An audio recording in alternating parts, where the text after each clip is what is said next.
welcome, ladies and gentlemen, to tonight's contest between the Bethel College Threshers and the Tabor College Blue Jays. I am Charles Beal alongside my partner, Joe Baker, and we are in for a little bit of a rivalry game tonight.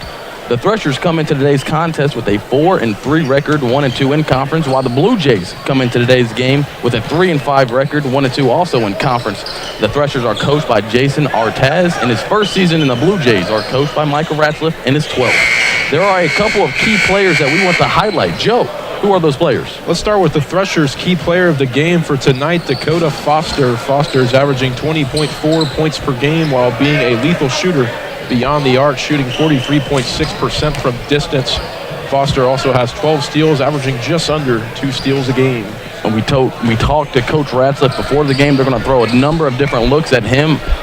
First, it's going to be man-to-man. Tevin Berry is expected to guard him to begin the game. It's going to be interesting to see how that progresses. Who's your next player? Now let's move on to the home team. The key player for the Jays tonight is Darnell Jones-Bowie. Jones-Bowie scored a career high of 27 points in their last game at McPherson, making 5 of 7 threes to help the Jays get their first conference victory of the season. Look for him to make a difference in tonight's game. And as you mentioned, it's very important that the Blue Jays got that first conference win. They are looking to build on that and a little bit of momentum going into this stretch right before Christmas.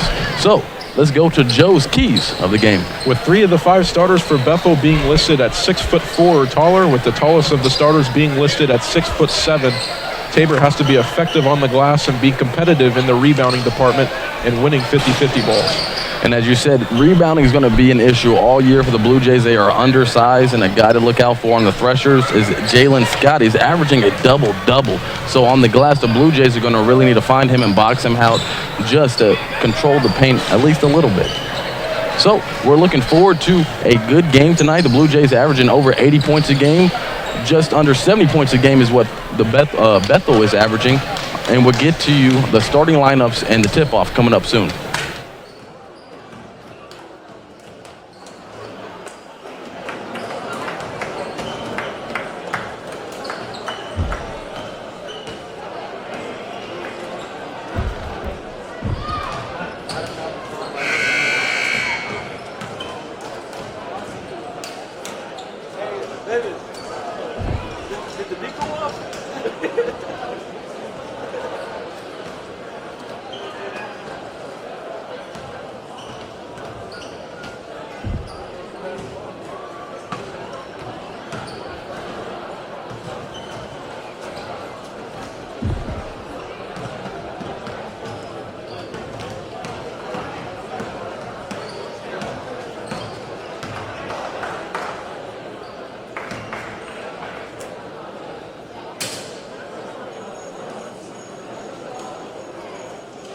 Good evening, ladies and gentlemen, and welcome to tonight's basketball game between the Bethel College Threshers and your Tabor College Blue Jays.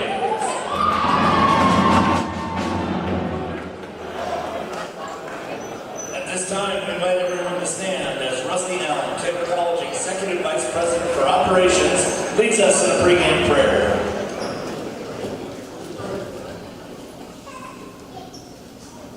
Would you pray with me? Father in heaven, we just pause this evening to give you thanks for this day that you've given to us and all that we've been able to be a part of.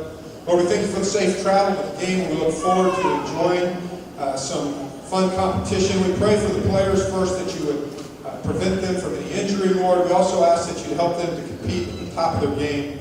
We commit the coaches and the officials to you, ask that you give them clarity in their decision-making. Lord, for those of us who call ourselves fans or followers of our respective teams, would you enable us to conduct ourselves in a manner that would be worthy of your good calling? We pray it all in Jesus' name and for his sake. Amen. We invite everyone to remain standing as the Tabor College Athletic Band, under the direction of Sean Knott, honors America with the playing of our national anthem.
almost at tip-off here at Tabor College, and we're going to get you your starting lineups first for the Bethel College Threshers. Yes, in the backcourt for the Threshers tonight will be led by Sam Morgan, Terrell Marshall, Dakota Foster will round out the backcourt for the Threshers, and in the front court will be Poe Bryant and Keyshawn Whitehart.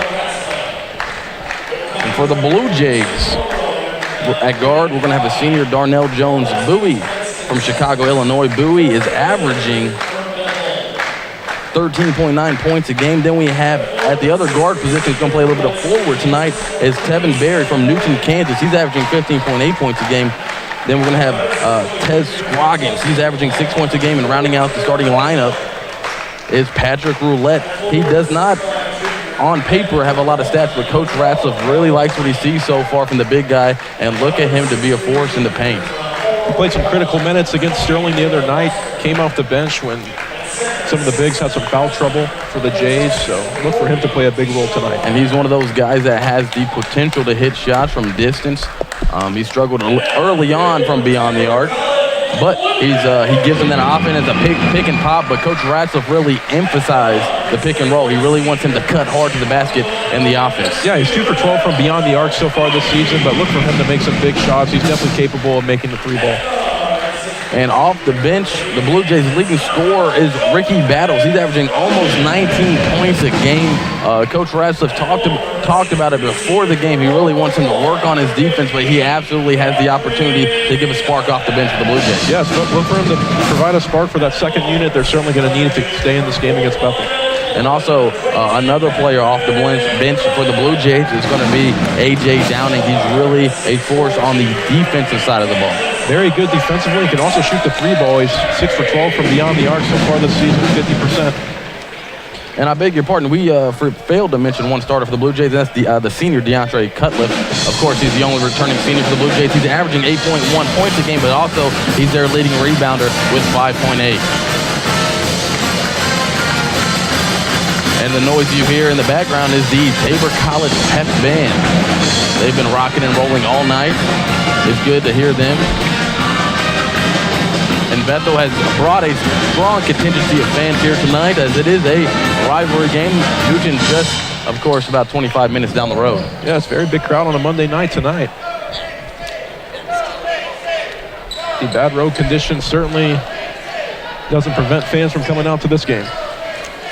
It is weathery here, the conditions. Jumping is Patrick Rilla for the Blue Jays, and Keyshawn Wire for the Threshers. Controlling the ball for the Blue Jays is Tez Scroggins. Coach Ratzlaff really says that he has the potential to be a game changer. He has that dog inside of him. He really wants him to control that, as Darnell Jones Bowie drives to the basket and hits the floater. Continues his hot hand from anywhere on the floor. He's a very dynamic scorer.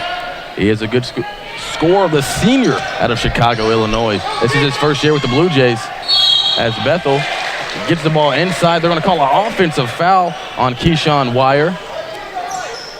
Terrell Marshall threw the pass down low. They said he pushed off, so good start on defense for the Blue Jays.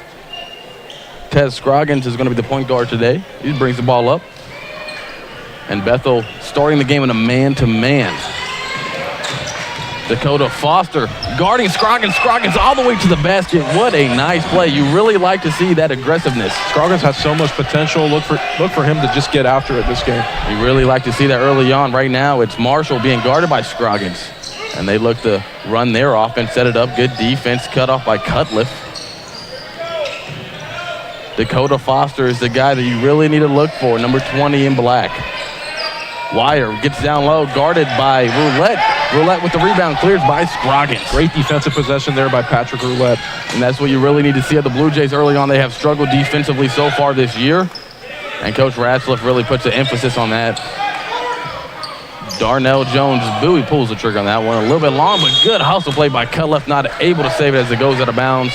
Possession Bethel. Bad shot selection there by Darnell Jones Bowie, but hey, you're seeing them in the half court. They have a little bit more movement on offense, moving the ball a little bit more energy for the Jays tonight. That is exactly what they need, as Terrell Marshall brings the ball up for Bethel, gives it over to Foster. Foster driving the lane, good pass to Wire. It goes out of bounds. That was a great look. Wire just was not ready to catch the ball. Turnover by Bethel. Things are going the Jays' way right now. Bethel with a few miscues on the offensive side of the ball so far. Tez Scroggins controls the ball. He's looking to be aggressive. Pulls up from 15 feet out. Swish. Nice shots with 18 minutes and 10 seconds left to go here in the first half. The Blue Jays hold a 6-0 lead. Bethel with a high ball screen. Kicks it over to Poe Bryant. Marshall drives in on Scroggins, gets to Wire. Wire with the baseline jumper. That goes in. First points of the day for Bethel. Have to limit those good looks by the paint there. Roulette has to get out there and get a hand on them. And Keyshawn White is a freshman from Plano, Texas. Good-looking freshman for the Threshers. Tevin Berry from way outside. NBA three, a little bit long. And that went over the backboard. They're going to call a violation. Possession goes to Bethel. Not a great shot there by Tevin Berry. A little early in the shot clock. He could have settled for a better shot, I think. He shot that with confidence, though. Does not hesitate 1 second. Terrell Marshall, the junior from Tulsa, Oklahoma, controls the ball for Bethel. Setting up their offense. Gets it back to Marshall. Has an open three if he wants it. Does not pull the trigger. Sam Morgan drives in, kicks to Dakota Foster. He won't hesitate to shoot, and that ball is a swish. Cuts the lead to 1 here with 17 minutes and 11 seconds to go in the first half. The score is 6-5.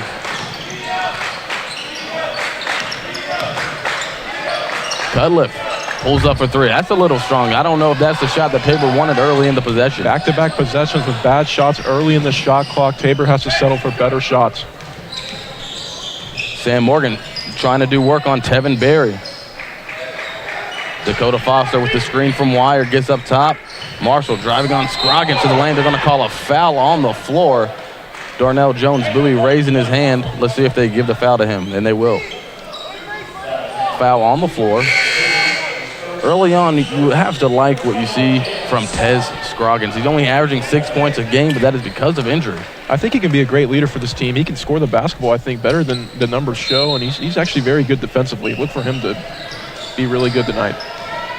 And he's only played in 4 games, according to Coach Rasliff. And a nice defensive play. Cudliff getting his hands in there. Jones-Bowie in transition. He's going to take on 2 Bethel defenders. That ball's a little strong.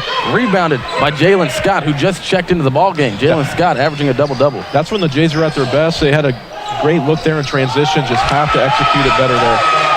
Poe Bryant, the junior from Edmond, Oklahoma, scores that. Bethel takes a 7-6 lead, so a 7-0 run. And you have seen that this year for the Blue Jays. They are prone to giving up long stretches of droughts. Have to wonder if Coach Rasliff will utilize a timeout here early in the first half. Oh, what to continue a run. What a pass and what a finish. Darnell Jones-Bowie threaded the needle to DeAndre Cudliff, and he has the opportunity for a 3-point play. That was a big play. That is exactly what they needed. Cudliff's going to the line. He's actually one of the Jays' best free throw shooters. He's shooting 80% from the stripe so far this season, 16 for 20. You'll like to see that from the big fella. He's making 17 for 21. Got a nice roll on that one. So with 16 minutes left to go here in the first half, the Blue Jays hold a 2-point lead, 9-7. Marshall guarded by Scroggins again. Gives over to Bryant. They're really trying to get the ball to Keyshawn Wire, the freshman, down low. But good defense by Roulette. Poe Bryant pulls up on a mid-range jumper. Rebounded by Keyshawn Wire. Lord have mercy. Wow, what a putback dunk there. The crowd is going crazy. That is an athletic finish for sure. And the game is tied here at 9. Scroggins being aggressive. Gets to Roulette. Not able to catch it cleanly the first time. He's going to kick out to Scroggins. Jones-Bowie gives it over to Berry. Berry, one of the better shooters on this Blue Jay team, pulls up. He's a lot of contact and no foul call. Rebounded by Jalen Scott, who gives way to Poe Bryant. Another bad shot selection there by Tevin Berry. And Jalen Scott's going to pull up from 3. And he makes it. That gives the Blue Jays, beg your pardon, it gives the Threshers a 12-9 lead.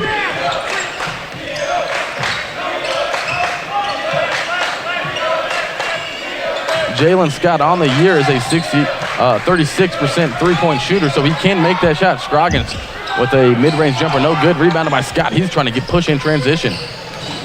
He gives over to Poe Bryant. Poe Bryant pump fakes. Dakota Scott will not think about it. He switches his second three of the game, and Coach Ratcliffe wants a timeout.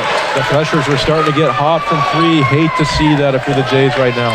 And I think that is a good timeout by Coach Micah Ratcliffe. He calls a full timeout. Right now, you really see the Blue Jays had a rhythm on offense, but then they started taking quick shots early, and you kind of see them getting out of rhythm on offense. Yeah, you don't want to slow things down, obviously, but you don't want to speed things up either. I mean, right there, Tevin Berry had a few shots early in the shot clock that really shouldn't have been shot at all.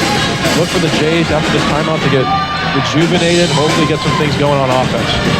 And right there you see Dakota Scott on the replay, and is just really confident when he shoots the ball. And he, again, we talked about him in the pregame, he's averaging over 20 points a game, and it's really critical the Blue Jays identify him in transition because he can shoot. And so on defense, rebounding, we've seen a couple of offensive rebounds, especially that athletic finish by the freshman, Keyshawn Wire. So the Blue Jays really need to work on boxing him out. They need to find him and also Jalen Scott and box them out. Yeah, to be honest with you, I don't think anybody really expected that putback dunk. I mean, that was a very athletic play. I mean, now that's under notice now. That putback dunk really came out of nowhere. It was very graceful. He just went up and finished it like he's done it before. And so we got a couple of substitutions in for the Blue Jays. The pair that we talked about at the beginning of the game, Ricky Battles and A.J. Downing, the two guards. Ricky Battles, the leading scorer for the Blue Jays, just under 19 points a game. Look for Battles to bring that spark plug to this Blue Jays offense that started to slow down here lately, and look for A.J. Downing to play a presence on the defensive side of the ball. The officials timeout. Not entirely sure why he wanted it. Maybe there was something wrong with the shot clock, but we are back. Downing inbounds the ball to Scroggins.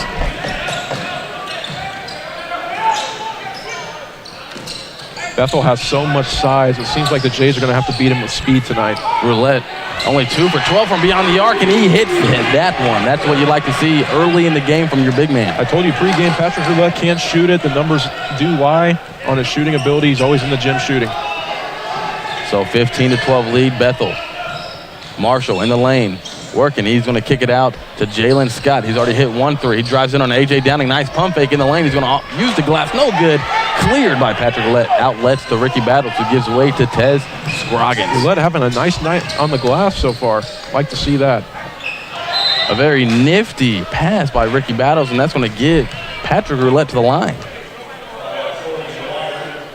Patrick Roulette is a junior from Fort Lauderdale, Florida, by way of Montreat College in North Carolina. Roulette 9 for 11 from the free throw line thus far this season.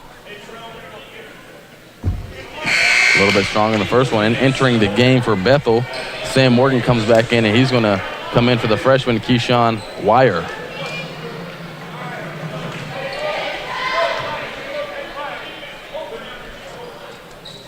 Roulette unable to make either of them. Tabor really struggled at the line in their last home conference matchup against Sterling. Have to make your free throws here.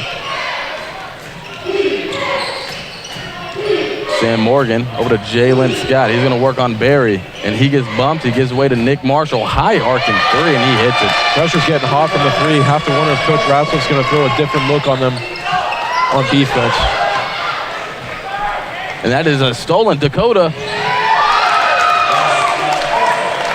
Foster finishes in transition. You really don't want to see that on offense. An early turnover leading to transition points to the Blue Jays. Right now, somebody needs to take over the Blue Jays. Scroggins barking orders. Gives it to A.J. Downing, trying to use a pick and roll. Blue Jays look very confused on offense so far. Really slow in their set. The chemistry right now not there for the Blue Jays. It's A.J. Downing with the hard drive to the basket. Unable to finish. Rebounded by Sam Morgan for the Threshers. Dakota Foster has a pathway to the basket. Good defense by Roulette. He just went straight up, but a nice athletic finish by Dakota Foster. Miscommunication there, though. Roulette was the only one that took notice of the driver there, Foster. So just like that, the lead has expanded to 10 here with 12 minutes and 20 seconds to go in the first half. The Threshers lead 22-12. Ricky Battles, a nice finish at the basket. His first points of the game. Dakota Foster right now has 10 points leading the Thresher. Marshall, he wants to get out in transition. He's going to attack Tevin Berry, and he's going to go to the line. Blue Jays look really tired right now, Charles. Really tired. And you're seeing that right now. There's a lot of one-on-one basketball. I don't think Blue Jays are getting back on defense, which is allowing the opportunity for the players to go one-on-one. There's no help side defense. Marshall rims the first one out. We have a couple of substitutions. Coming in for Bethel is number 33, Trey Sleep, a senior from Holcomb, Kansas. And also coming back in for the Blue Jays is DeAndre Cutliff. And also coming in for the first time is Tyrell Thompson, the sophomore from Richmond, Texas.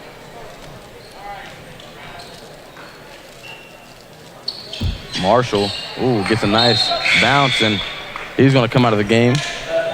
Greg White, the senior from San Antonio, is going to come in for his first appearance for Bethel. Hate to be down 9 so early into the game. Hopefully the Jays offense can find a way to chip away at that lead. You really want to see them get a rhythm right now. Ricky Battles has the ability to spark the offense. AJ Downing in the corner. There is not a lot of cutting happening now, and they're going to call a foul on the block. They're going to call a foul on Greg White, who just entered. As you can hear the Thresher fans voicing their displeasure on that call. Darnell Jones-Bowie coming in for Tez Scroggins. Hey, you have Jones-Bowie and Battle in the game right now. Hopefully offense can just get clicking here. You really need to chip away at this lead before it gets ugly. Battles doing it himself. He's driving to the lane. He's going to finish with the right hand from the left side. Nice drive and finish. His 4th point of the day. They're going to give it to Dakota Foster up court, and he's going to be guarded by Darnell Jones-Bowie. Coach Ratcliffe said that they might use that matchup. And in the lane, a finish by Trey Sleep on the block. Nice post move. Has to be more physical on the block there. For the Blue Jays to make the cut on this lead, they're going to have to get stops on the defensive end. Ricky Battles, a dangerous pass, which is intercepted by Jalen Scott. An outlet to Dakota Foster, and he's going to lay it up at the rim. That's an 11-point lead, the largest lead of the game, with just over 11 minutes here to go in the first half. A lot of miscues for the Jays in the last few minutes or so.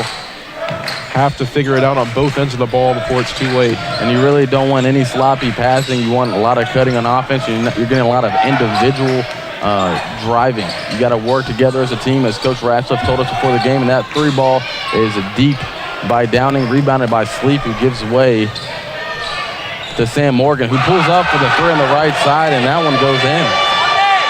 And it is a 14-point lead. A.J. Downing pushing, trying to get something going. He gives it to Cutliff. Right now, you have to get something going on the offensive end. Ricky Battles already has 2 baskets, and he tries to give it to Thompson down low. They're going to say a Bethel player deflected it. Bethel on a 30-10 run since the Jays took a 6-0 lead early in this game. It's just gone so wrong for the Jays early tonight. You do not like to see that. Dakota Foster comes out of the game, and coming into the game is Ahmad Fall, a sophomore from New York. Darnell Jones-Bowie gives that to Thompson, and they're going to say Bethel deflected it out of bounds. See, when Thompson has the ball there, he draws the double team, pass that ball out to Jones-Bowie there in the corner. That's probably one of the best shot opportunities I've seen all night. The ball movement is lacking so far. Another dangerous pass. Lucky it was not stolen. Downing with 4 seconds on the shot clock. They're going to need a shot. A mid-range jumper from Ricky Battles for his 3rd basket of the game. That is a nice shot. Probably the best sequence we've seen that last 7 seconds. A lot of ball movement. Battles quick 6 points there. He's really being a pretty good spark plug for the Jays tonight.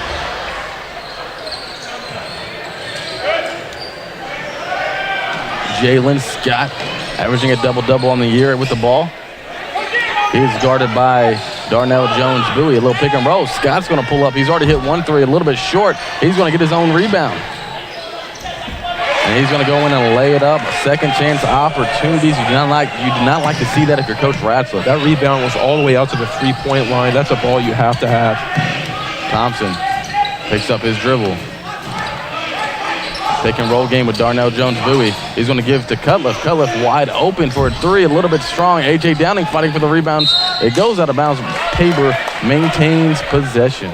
So, here with 9:15 to go in the first half. Not what you want to see if you're a Blue Jay fan, trailing by 14, 32-18. So what right now do they need to get going on either side of the ball? I think just try to push the ball more in transition. Tabor's really comfortable in that aspect of the game. When they get in these half-court sets, Charles, I mean, they're just not flowing well. Ricky Battles, though, has been a bright spot in the half-court offense. He has 6 quick points and being a pretty good spark plug. Oh, Roulette, nice spin move on the baseline. Trey Sleep fouls him. He's going to go to the line. He's missed 2 free throws tonight.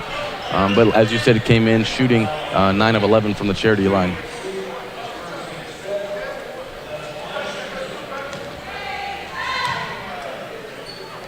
And again, we have talked about in earlier broadcasts that a lot of new faces. They're not all freshmen, but they've been transfers. They have not played for Tabor before, so the chemistry is going to be growing. That's what Coach Ratzlaff said, that they're not even close to reaching their potential as a team. And you like to see that the results so far early in the season have not been what Coach Ratzlaff have wanted, but they have the potential to be really good and make some noise in conference. It's easy certainly to be discouraged at the conference record and the overall record so far, but I think this team has a lot of potential and can show it throughout the season. Barry trying to outlet to Jones Bowie. A nice defensive play by Greg White. If Bowie would have caught that, he'd have been all alone for a layup. Good defensive play by White to deflect that out of bounds. I like that right there. Tevin Berry tried to push the ball in transition. That's what they're most comfortable with. Look for them to do that more. You know, Barry got the rebound and he looked up. He wanted to push. You could see a cognizant effort by the Blue Jays to push in transition. Their half-court offense is not effective right now. And they're going to call a hand check foul on Poe Bryant. I believe that is his first. Hey, Coach Ratzlaff, we talked to him before the game. He said he's added a few offensive sets in the half court. Hopefully we can see that tonight, get this Blue Jays offense going. Coach Ratzlaff talked about they're going to run a couple guys on the baseline, big guys on the baseline, and try to run a 3 out, 2 down low. Hopefully we'll see that later, and hopefully it's effective. Ricky Battles, he's made 3 early shots. Jones Bowie hit that early floater. He's going to pump fake on a 3. 7 seconds on the shot clock. And Battles is just going to force up a 3 from the right side and hit it. And so early on, 9 points by Ricky Battles. He's 4 of 4 from the floor. Battles has been that spark plug. It's just the Jays cannot get a stop on defense right now, as you see there. And Poe Bryant hits that mid-range jumper. So every time the Blue Jays try to answer, they have to have a good defensive possession, which we have seen few of those so far. Battles certainly playing with a chip on his shoulder coming off the bench. And as you see, he's been a spark offensively. Coach just wants to see him play better on the defensive end of the floor. As Tevin Berry forces up a shot in the lane, and that's going to be rebounded beautifully by Poe Bryant. Beg your pardon, Jalen Scott. Tevin Berry has not had the best shot selection so far tonight. Hopefully that can change soon. He's a very good threat on the offensive side of the ball. And good defensive play there by Ricky Battles, who we talked about we need to see more. And he's going to drive the lane. Oh, and he finds a wide open Patrick Roulette under the basket. And offensively, Ricky Battles is in his element right now. What a play. He drew a crowd in the lane, and Patrick Roulette was all by himself and wisely threw a bounce pass. Hey, Coach Ratzlaff said before the game he can pass. I mean, he's a great scorer, obviously, but he can also dish the ball too, Charles. Good defensive effort right there by Jones Bowie, rebounded by Patrick Roulette. Jones Bowie wants to get up in transition. He's going to give the Roulette. And Bowie forces his way to the lane, gives it to Roulette. Roulette really aggressive tonight, and he's going to draw a foul in the basket. Oh, right there. Beautiful couple of sequences. Roulette with the give to Bowie and then the go into the basket. He pump fake, got his man in the air, and was able to finish a three-point, beg your pardon, with the opportunity for a three-point play. Best sequence of the night right there. A lot of unselfish basketball. Jones Bowie tried to draw the defense in. Roulette was trailing into the paint. Nice job there by both of them. And maybe we can get a replay of that in a second, but right now, Patty Roulette to the line.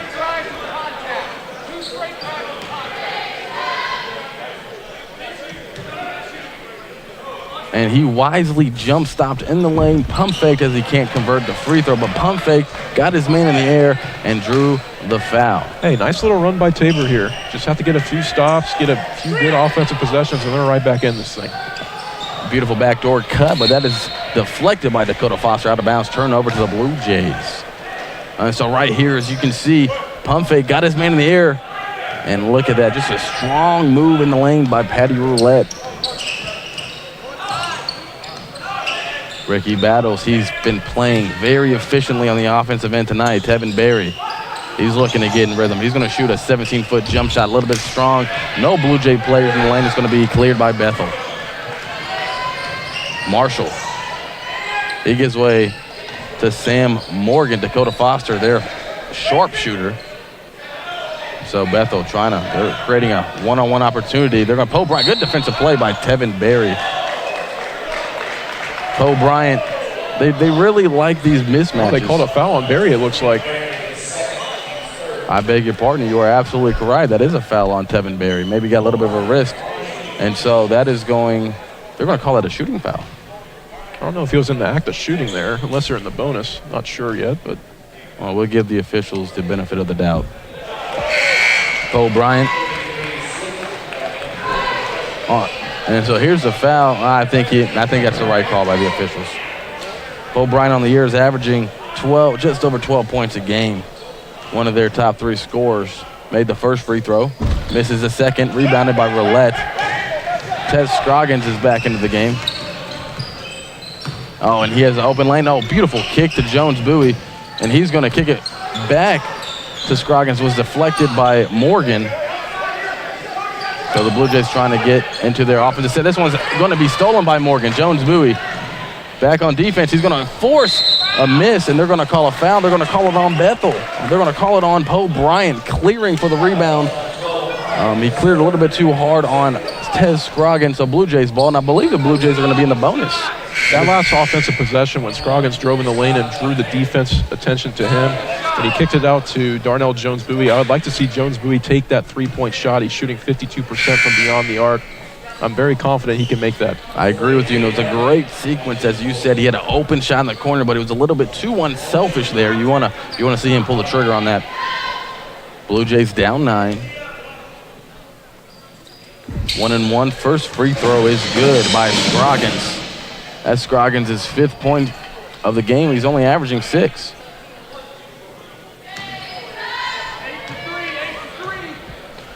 Scroggins, a junior from Topeka, Kansas, missed that one. Oh, Patty Roulette with the rebound. Scroggins. Patty Roulette really feeling it. Oh, he brims out. Love that. Love to see that in Roulette. He's playing with a lot of confidence. This was a guy that was coming off the bench a week ago, and he's emerged into a starter.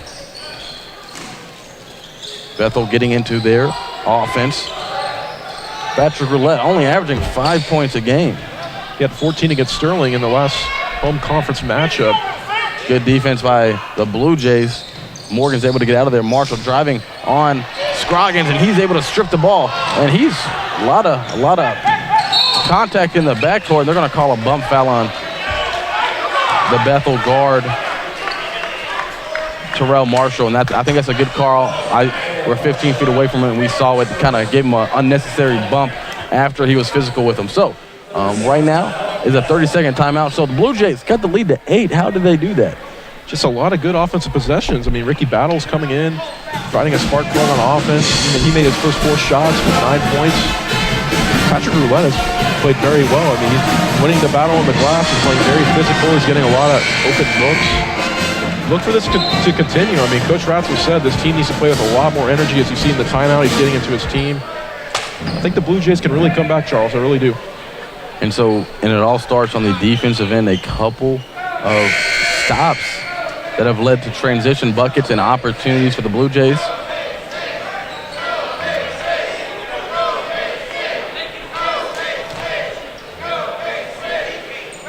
And the Bethel College fans coming out with a chant. Berry at the free throw line with the 1-and-1, and he's going to rim that one out. Opportunities left at the free throw line. You do not like to see that, especially when you're down 8. Terrell Marshall. And as you see now, the Blue Jays changing up their defense a little bit. Looks like 2-3 zone here. Try to hinder their ability from shooting the three-point ball. I like this call by Coach Ratzler with 5 minutes left. Try to slow down their offense and get back in the game before halftime.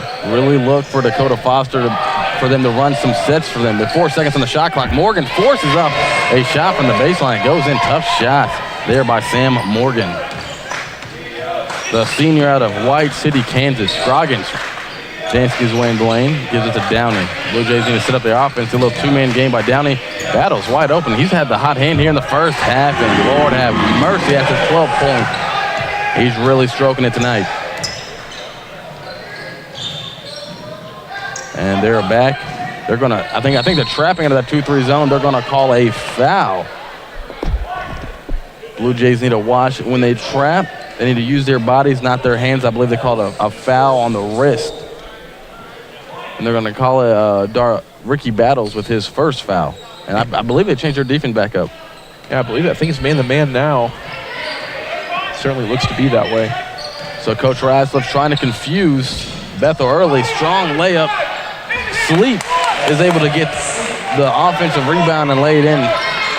Rebounding again, a big factor in whether Tabor is successful or not. Scroggins driving all the way to the lane. Oh, beautiful left-handed layup for his 7th point of the night. Scroggins has a lot of potential, just needs to try and be a leader for this team. Terrell Marshall trying to work in the lane. Opportunity again for Bethel for an offensive rebound. It's saved by Roulette, and it's going to be an easy layup for Jalen Scott. I don't think Roulette needed to save that ball. I think it was out on Bethel the whole time, but it's great effort nonetheless. That is Scott's 6th point of the night. And another second chance opportunity. The lead goes back up to 9. Ricky Battles working his way. 15-foot jumper from the left side, rims out. I think that is his first miss of the night. Sam Morgan gives way to Terrell Marshall. He's been so stellar on offense tonight in limited minutes. Ooh, that is, they're going to call a foul at 2. They're going to call a shooting foul on Scroggins. Terrell Marshall really aggressive on the offensive end, really forcing the defensive hand. So it's going to be a 2-shot foul. Marshall's averaging 9.9 points per game thus far this season, shooting 41.5% from the floor. And the official trying to, a little bit chippy out there, trying to calm down the players. Marshall has struggled at the line, though, 11 for 30. This camera view, as you can see, the overhead camera view is brought to you by Sherry Fleming, Center of the Arts. Doing a great job with the camera work tonight, don't you think, Charles?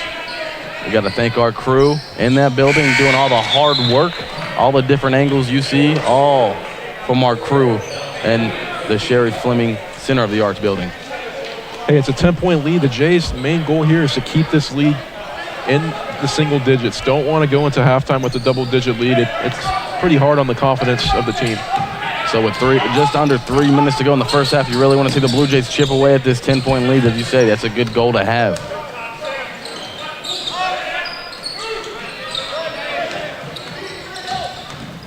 A.J. Downing, a step back from the free throw line, a little bit strong. Rebounded by Jalen Scott. Trey Sleep with the ball, almost walked with it. Blue Jays back to that man-to-man defense. Dakota Foster, their score, they're going to call a foul. They're going to call it on the floor. It'll be a 1-and-1. Need help side defense there. Downing got beat. Somebody's got to be there to stop Foster. Foster's a pretty good athlete. I mean, he can get by defenders pretty quick. Need the help on defense. I beg your pardon, it's not a 1-and-1. Spoke prematurely. Fouls on Tyrell Thompson. Sam Morgan with a right wing 3. That ball goes in. That's going to push the Thresher lead up to 13 points, 45-32, with 2 minutes and 15 seconds to go here in the first half.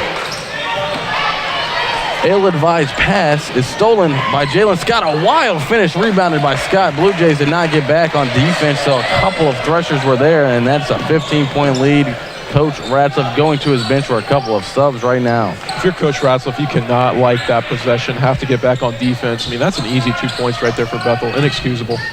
And on offense, you have seen Ricky Battles in the lane to Cutliff, forcing a pass to Thompson, and that ball's going to be deflected off of Thompson, and it's going to be Thresher ball. We're going to see 3 subs for the Blue Jays. Darnell Jones, Bowie, Tevin Berry, and also coming in for the first time is number 11, John Dunn, the freshman from Alaska, by way of Sunrise Christian Academy in Wichita.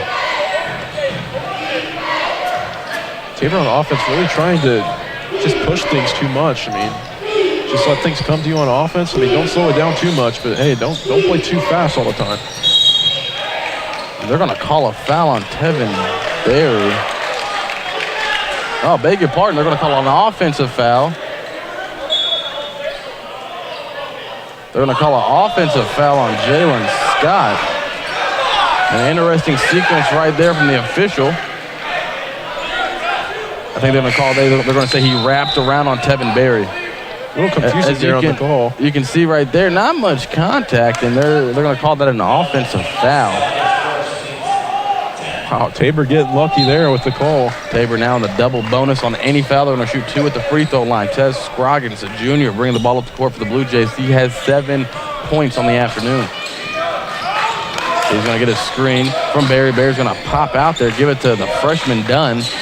Coach Ratliff really spoke highly about him before the game. Thompson forcing his way on sleep, and he's going to get back to Dunn. Dunn's going to pop a 3, and he's going to miss a little bit strong. I like that possession there. Draw a lot of attention down low. Dunn was wide open for a good look. Good possession. And again, they're going to call a foul against Bethel. I believe Tyrell Thompson is going to go to the free throw line shooting 2 because it is a double bonus. They were crashing hard. If we can get a replay on that, we'll see what happened. Thompson has struggled at the line so far this year, 2 for 12. As you can see, Thompson boxing out Sleep right there.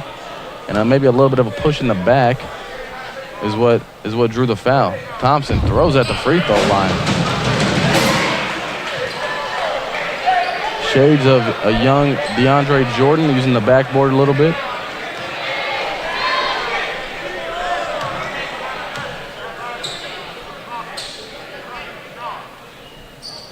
Again, no. Maybe it's intentional. Yeah.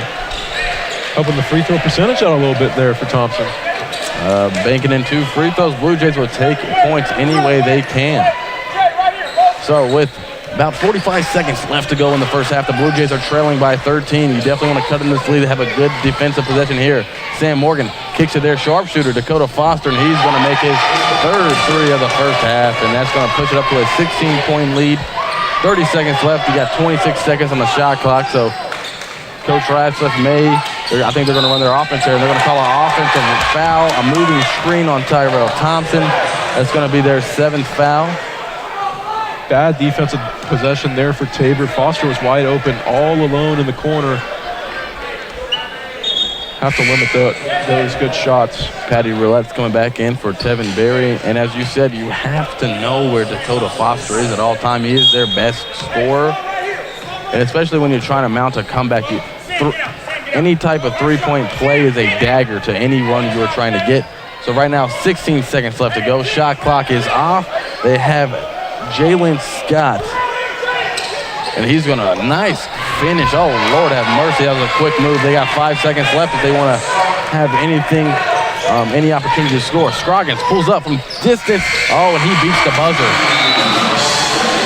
So that is a good ending to an otherwise unfortunate first half of the Blue Jays. So at halftime, the Bethel College Threshers lead the Tabor College Blue Jays by a score of 52-37. We're going to come back in a few seconds of what we saw and a little bit of analyzation, and then we'll talk about a 1,000-point score for the women's basketball team.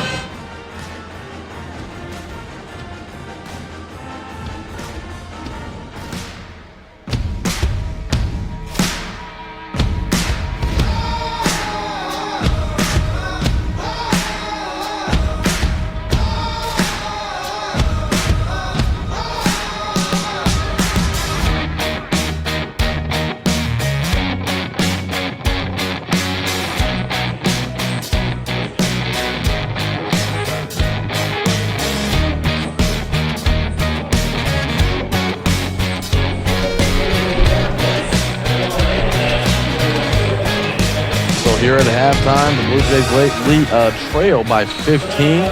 So in the first half, the Blue Jays really wanted to have a strong defensive showing. They didn't have it. What do you think they can do better in the second half? I think just applying pressure inside for Bethel. I mean, they're getting a lot of points in the paint, a lot of easy points in the paint, not getting back on defense, a lot of miscommunication on defense too, beyond the arc, a lot of open three-point shots for Bethel.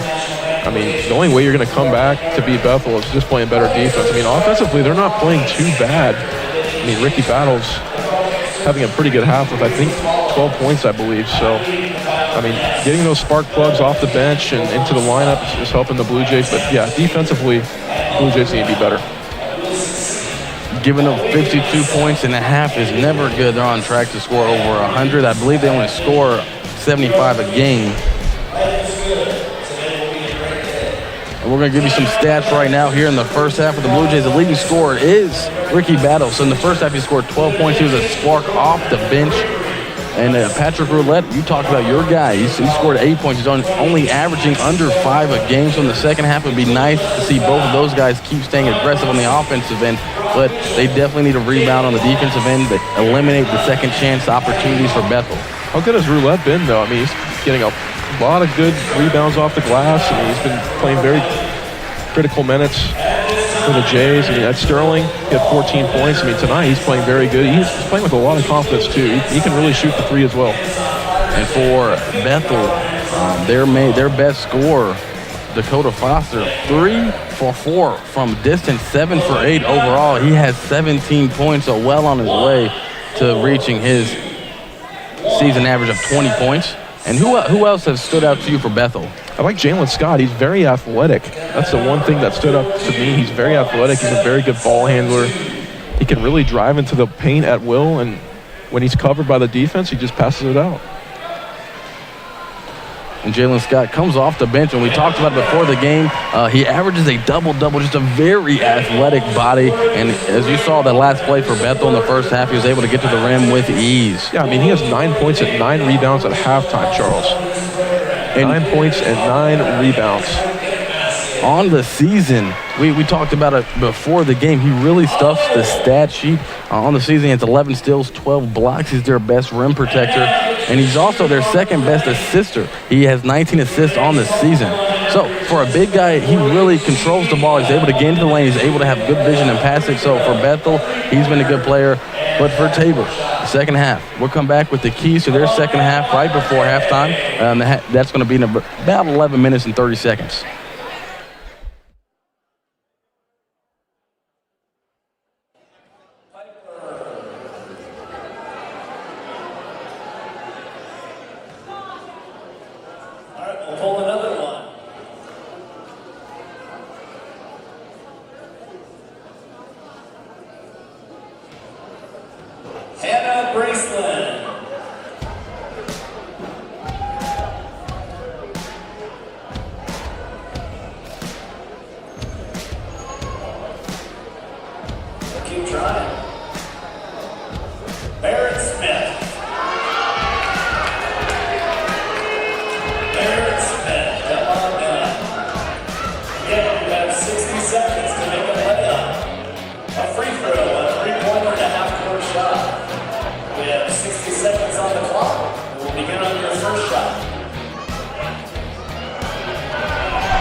Contestant, football player Barrett Smith is going to have 60 seconds to make a layup, a free throw, a three-point shot, and a half-court shot. Joe, do you think he can get it done? It's pretty difficult for a football player. I mean, hopefully he can get it done, though. That'd be pretty cool.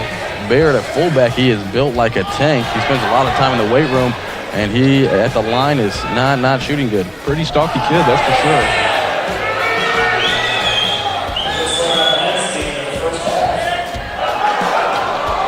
He has about 33 seconds. You hear the displeasure from the fans. He's really struggling at the line right now. And they're giving him a little chance to try to give him some motivation to make the free throw, but he's just stuck at the line.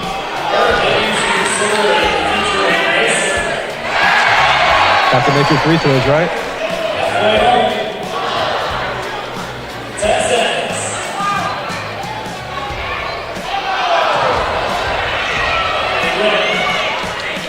And unfortunately, Barrett Smith is not able to win. I believe it's a TV. The TV's at stake, so they're going to have a few contestants go. He was the first, so a lot of good entertainment for the fans that decided to make the journey in the snow tonight. Yes, those travel conditions certainly were rough to get to the game. But hey, great crowd on tap here tonight in this rivalry matchup. Love to see it. Oh, I think Dwight Ramming from the Bahamas. Oh, he's actually a good shooter. He's played intramural basketball with him a couple years ago.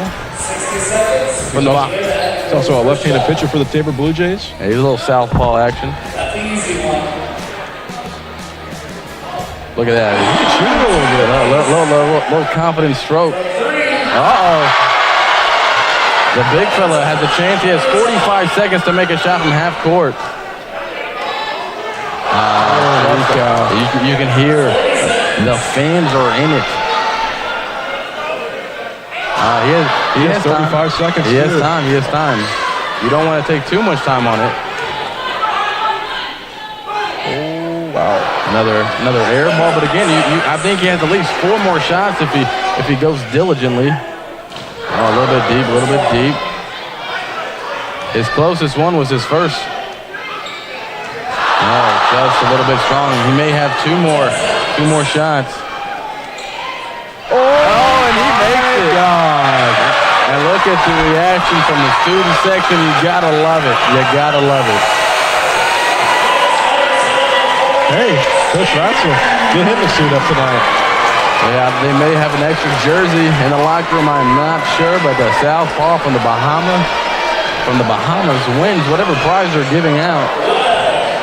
Usually it's a TV, but that was right before the buzzer too. Great performance there. Clutch shot. It's a great time for this special presentation.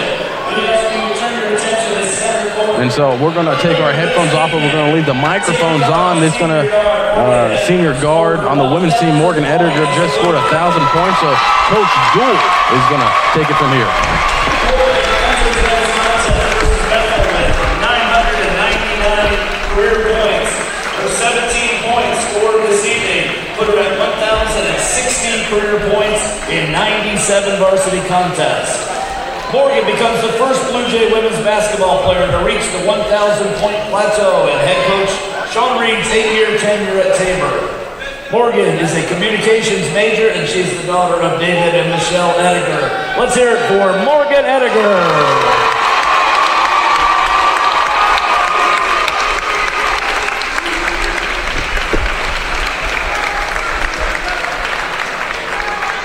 Coach Dool, the swim coach, does a fantastic job on the PA, and as you can see there, Morgan Ediger out of Cimarron, Kansas. One of the better players in recent history on the women's basketball team. And as you see there, her 1,000th point was scored on a 3-point play to start the game. It's been a really special career for her here at Tabor. A great scorer the basketball Ediger is. Been a great leader for that Blue Jays basketball team, that's for sure.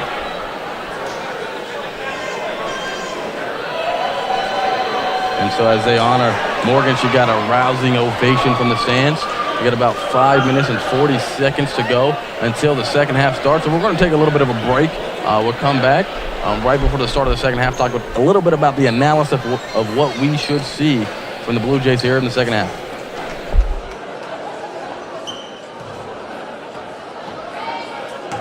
Statistics for Bethel, 21 of 33 from the field for 64%, including 7 of 10 from three-point range, 3 of 6 from the free throw line.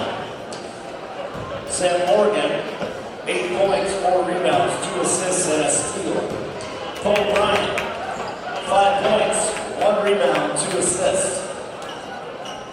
Keyshawn Wire, 4 points, 1 rebound. Terrell Marshall, 5 points, 1 rebound, 2 assists. Grant White had an assist. Jalen Scott, 9 points, 9 rebounds, 2 assists. Ahmed Fall, 1 rebound. Trey Sleep, 4 points, 2 rebounds, and leading the Threshers, 7 of 8 from the field, including 3 of 4 from behind the arc for 17 points. Adding 2 rebounds and an assist and a steal, Dakota Foster. For Tabor, 14 of 29 for 48%, 4 of 11 behind the arc, 5 of 11 from the free throw line. DeAndre Cutler, 3 points, 1 steal. Ben Burnett, 8 points, 5 rebounds. Darnell Jones-Bowie, 2 points, 2 assists. Shantez Scroggins, 10 points. 1 steal. Tevin Berry, 1 rebound, 1 steal. Terrell Thompson, 2 points. AJ Downing, 3 assists. And leading the Blue Jays in the first half, 5 of 6 from the field, including 2 of 2 behind the arc, 12 points and 1 assist. Ricky Adams.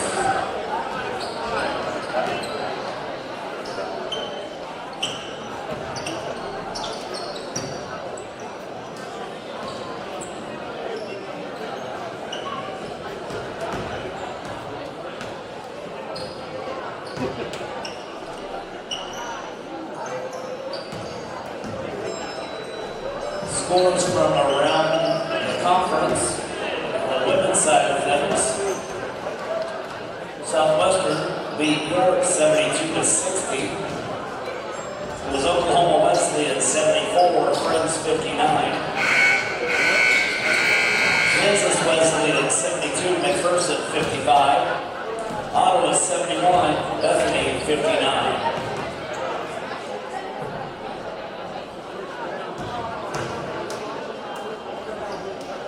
In men's play, Southwestern upended York 92-84. With about 2 minutes and 30 seconds left until we start the second half, and we're going to go to Joe's keys to the second half. Well, you have to limit Bethel's ability to get wide open looks beyond the arc. Bethel's currently shooting 70% from three. And Tabor also just needs to play with a little bit more confidence on both sides of the ball. On offense, they're trying too hard to force things. And on defense, they've been having many miscues and a lot of miscommunication on both sides of the ball. Look for that to change here in the second half.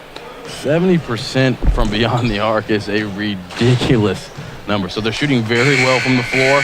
And you really don't expect that to happen in the second half, but the Blue Jays need stops, and they also need to hit the glass better. We saw a number of second chance opportunities that turned into points for the Threshers in the first half, and the Blue Jays on the offensive time at times were out of sync. A lot of individual one-on-one, not a lot of ball movement, not a lot of picks, and so Coach Ratzev really wanted that ball movement and the offensive sets to happen. So with about a minute and 25 seconds till we start the second half, we'll be back shortly.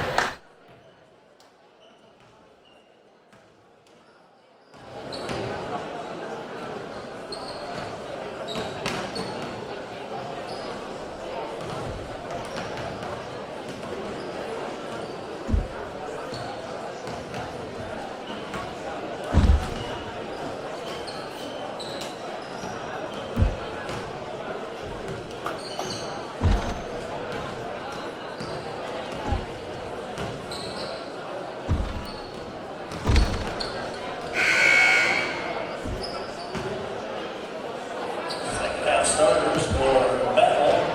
Number 3, Sam Morgan. Number 4, Terrell Marshall. Number 20, Dakota Foster. Number 21, Jalen Scott. Number 40, Keyshawn Wire. For the Blue Jays, number 2, Darnell Jones-Bowie. Number 5, Shantez Robbins. Number 13, Ricky Battles. Number 22, Patrick Roulette. And number 23, Tevin Barrett.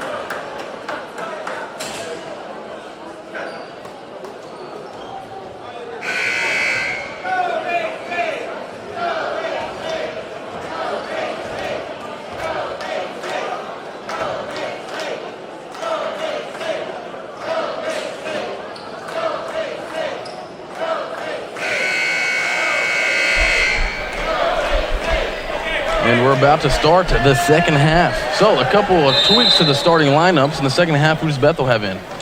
They have Jalen Scott coming in to start the second half. He did not start in tonight's contest. And for the Blue Jays, Ricky Battles, who did not start, is starting the second half in place of DeAndre Cutliff. They're running a 2-3 zone to start the second half. They were so hot in the first half shooting beyond the arc. Have to find a way to stop. And Dakota Foster, who is 3 for 4 from distance, misses that one. Darnell Jones-Bowie in transition drove aggressively to the basket, and there was contact, and they're going to say Patrick Roulette tipped the ball out of bounds. The Tabor bench reacts. Coach Ratzeff's not happy that was called in the possession of Bethel. I disagree with that call. It looked like Jones-Bowie got hit pretty hard there. We'll have to see a replay a little bit later. Right now, you have Terrell Marshall controlling it, gives it to Jalen Scott, who fumbles it. Now, Blue Jays in possession. Ted Scroggins trying to force the action. Gives it over to Darnell Jones-Bowie. Roulette, who played really aggressive in the first half, misses the bunny, gets his own miss, but they're going to call a foul underneath. Roulette unable to finish right there. He had a clean look at the basket, but they're going to call a shooting foul. And so right there, as you see, a little bit unclear. They're going to show a replay again. That's going to be it was out of bounds. They called it out of bounds on Roulette, but it's touched by Keyshawn Wire. Roulette makes a free throw. But look, right there, as you can see, number 40 for Bethel touches the ball out of bounds. So a bad break for Tabor. But right now, Roulette at the free throw line made his first. Rims out the second. So we're a minute in here in the second half. The Blue Jays trail by 14.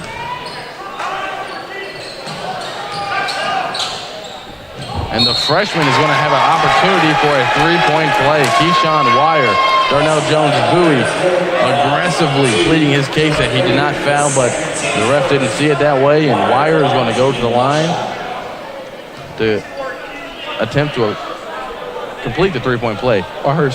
He's just so hard to stop down low. He's 6'7". Tabor very undersized. On the replays, you can see Bowie did swipe pretty aggressively. So the officials saw that swipe. Not sure if he made contact at the top, but it's hard to argue that call from our standpoint. Wire, meanwhile, completes a three-point play. Jones-Bowie gives it to Ricky Battle in the left corner. He was hot in the first half, unable to hit that three. Dakota Foster rebounds, and he's pushing for the Threshers. Terrell Marshall running that offense against the Blue Jays zone. They had a great ball movement on the last possession. They're going to call a kick ball against Ricky Battles. I do like their half-court offense right now against this 2-3 zone. I do too. I mean, they just find ways to get open looks. This team has done a very good job at just moving the ball around until they get a good open look. Marshall driving aggressively the lane. It's tipped out. It's going to be controlled by Jones-Bowie. Bowie with the 1-on-3, and it's going to be tipped out of bounds. He's stripped by Marshall. It's out of bounds. Tabor maintains possession. Jones-Bowie really aggressive on that transition. You'd like to see that if you're Coach Ratzel. Very athletic guard. He scored 27 points in their last conference matchup. He can shoot it.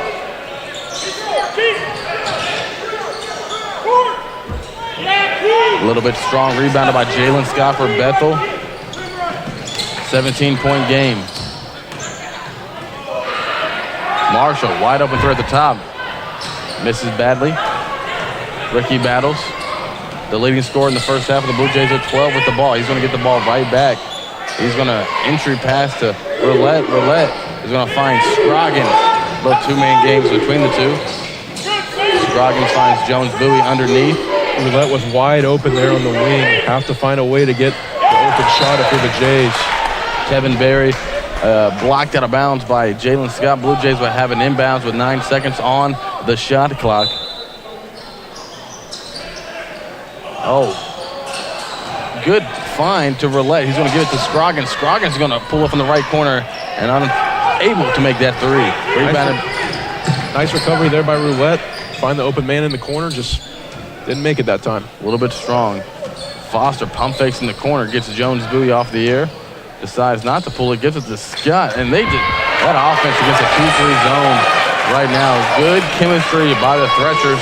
19-point game here with just under 17 minutes to go in the second half. Can't afford those miscues on defense. Down by 19, could be 20 here shortly.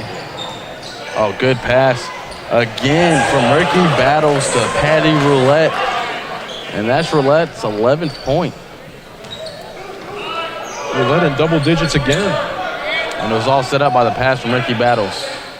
Wire aggressively shoots the baseline jumper. No good. Rebounded by Jones-Bowie. And he's going to attack again in transition. And then the question is whether they're going to call a shooting foul or on the court. Nope, it's a shooting foul. Jones-Bowie. Jones-Bowie had 2 points in the first half. And they were the first 2 points right out of the gate.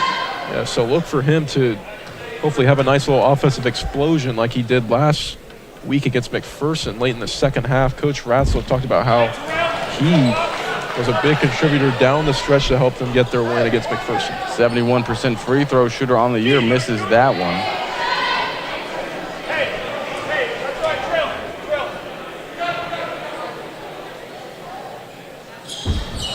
Rims in the second, cuts the lead to 16. Blue Jays stay in that zone. Terrell Marshall. just a lot of good ball movement, a lot of just good movement overall by the Threshers on that possession as Keyshawn Wire finishes the deuce. That's back-to-back easy buckets there for Wire. Just a bad defense there in the paint. Scroggins passes up the open opportunity to drive to the basket. Contact under the basket. They're not going to call a foul.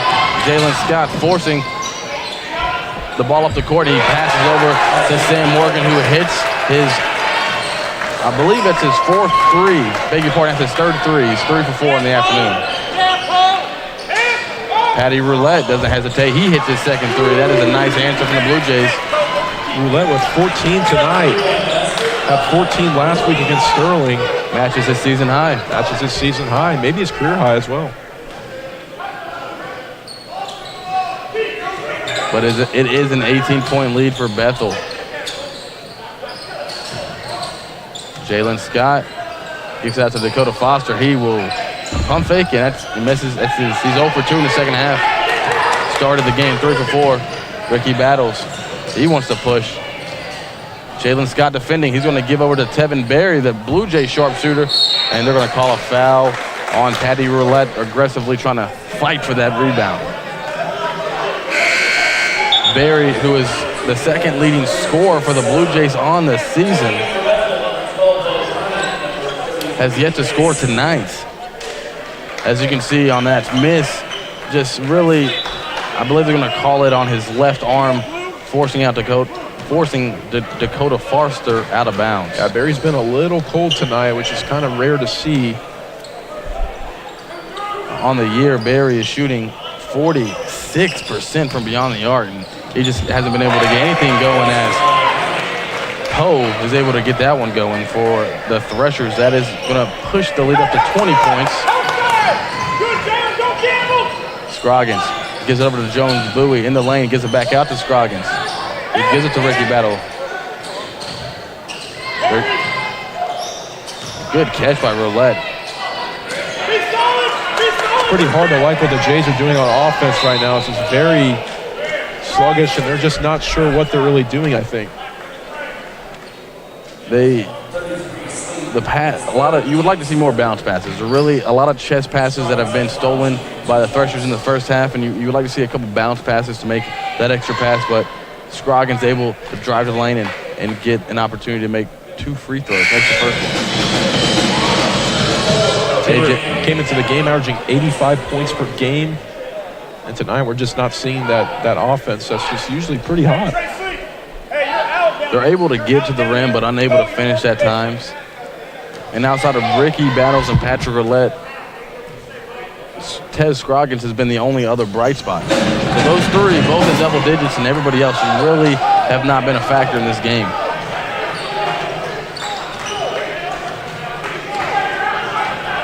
And they're going to stay in that zone. Bethel has played really well to start the second half against that zone. And the ball is moving right now. A.J. Downing with good active hands. Jalen Scott able to find the ball. 5 seconds on the shot clock. Good defense by A.J. Downing again. Possession stays with Bethel. However, 3 seconds remain on the shot clock. Cannot allow a bucket here this late in the shot clock if you're Tabor. You really have to like that help defense. A.J. Downing had right there. Crashing down in the paint. Oh, and nice entry pass. And beating the shot clock is number 12, Poe Bryant. An easy entry pass from the sideline. Not what you want to see. Like I said seconds ago, can't allow that to happen. That's not winning basketball. Oh, Tevin Berry all the way to the basket. Easy left-handed layups. His first 2 points of the afternoon. Beg your pardon, of the night. Dakota Foster bringing the ball up the court. Bethel is in no hurry. And that wasn't a traditional pass. The ball just ended up in Poe Bryant's hands. And he was able to, it was wide open, easy layup. Lead back up to 20 here, and that ball is going to be a turnover. Oh, they're going to call a foul on Ricky Battles. I believe Ricky Battles dribbled off his leg. And there's going to be a backcourt violation either way, and they're going to call a foul on Ricky Battles. That is going to be his second. Just no sense of life for the Jays right now. And maybe that push with the right forearm at the end is what the officials saw. They're going to clean up a little sweat on the floor. And it has to start at this end of the floor for the Blue Jays. Yes, they need to have some pride on defense. Have some pride playing in your home court, down by 20 here. And a couple of substitutions for the Blue Jays. The freshman, John Dunn, and the senior, DeAndre Cutliff, are coming in for the first time in the second half and switching up their defense. These are the growing pains that Coach Ratzlaff's had to deal with. Just a lot of guys that have not played together, and they're just trying to figure each other out right now. And the chemistry, there is room to grow, as you said, and right now we're seeing those pains, and it's just going to take some time. And they're going to call a foul on the floor against Scroggins, guarding Dakota Foster. Nice backdoor cut. Blue Jays is going to a man-to-man defense now. Tyrell Marshall aggressively drives the basket. Rebound finally comes to Tevin Berry. He outlets to A.J. Downing. John Dunn, the freshman, in the right corner. Bethel still in their man-to-man. Tevin Berry forces his way into the lane, loses control of the ball, turns the ball over, controlled by Tyrell Marshall. And he almost loses control. And he wisely slows up and then just decides to attack. And he attacks the freshman, and he's going to have an opportunity for a three-point play. John Dunn actually did a pretty good job defending him. Just got out-muscled there inside the paint. And it was an interesting sequence as Marshall drove, lost possession several times, regained it, and attacked again, and he got the layup, and he was fouled. I'm excited to see this freshman John Dunn, though. Coach Ratzlaff was talking about how much potential he has and how coachable he is. Seems to be a pretty good player. Coach Ratzlaff said he's a good shooter. He didn't make his attempt in the first half as Scroggins aggressively attacks, and it's gonna call a foul, I believe, on number 33, Trey Sleep of the Threshers. So he pushed off on Cutliff. That's gonna be the fourth team foul. Marshall is coming out for Bethel. Coming in is Greg White. Trey Sleep's coming out. Coming back in is Keyshawn Wire. Scroggins inbounding, gives to Cutliff. He's going to give it to Dunn. Ball is stolen. Cross-court pass by Dunn, stolen by Poe Bryant. He's going to give to Weiler, who nice, easy finish with the right hand. Little mini alley-oop there for Bethel. Great communication by both those guys.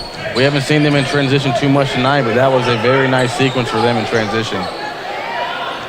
24-point lead for Bethel. Have to wonder how the Jays are going to stop the bleeding. Bethel's just getting way too many good looks in transition and in the half court. Have to figure out a way to stop it. A good pass from Cutliff to Downing. That doesn't hurt. 72-50 now. This is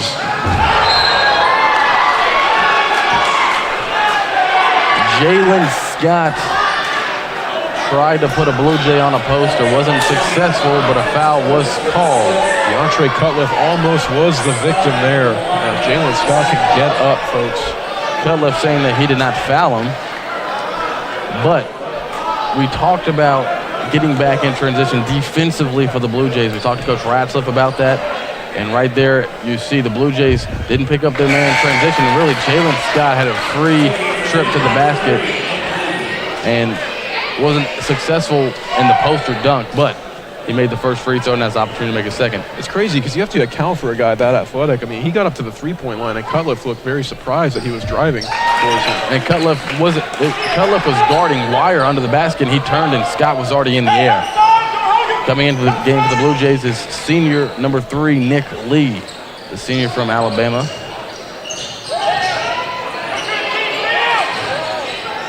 Scroggins is going to force up a three from the right wing. No good. Rebounded by Poe Bryant. 24-point lead again here with 11 minutes to go in the second half. And Bryant loses ball. Scroggins does not have numbers. Gives it to Downing. Downing drives the basket. They're going to call a foul on Sam Morgan. Downing going to the free throw line. Downing averaging a little bit over 6 points a game on the year. Has 2 points tonight. Misses the first free throw. Jones Bowie coming in for Scroggins.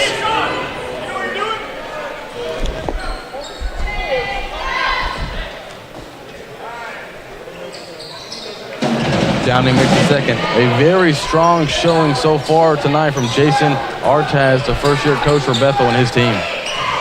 Yes, Artaz, previous coaching experience. He was the assistant coach at Valley Center High School in Valley Center, Kansas.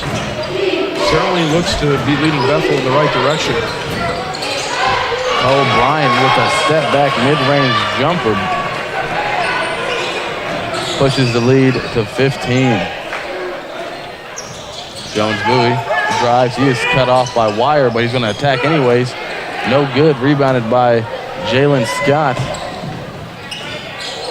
Sam Morgan pump fakes, but decided not to shoot it early on in the shot clock. They're going to go back to Bryant. This time it's A.J. Downing guarding him. Wire's going to, a 15-footer. That one runs out. Bryant with the rebound. And they're going to call a shooting foul. It'll be interesting to see who they call it on. It's going to be called on A.J. Downing. So that's his first. Nick Lee was under the basket trying to take a charge. Tabor's just getting outmatched in the paint right now. Just nothing is going their way. Every shot, it seemingly always looks like there is a Thresher down in position to rebound. As you can see right here, they're going to call a foul on Downing. Not a lot of contact from Downing. The contact was between Poe Bryant and Nick Lee. Patty Roulette is coming back into the game. He's going to replace Tevin Berry.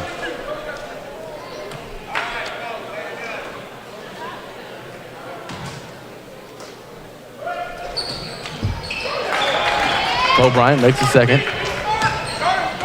17-point lead here with under 10 minutes to go in the second half.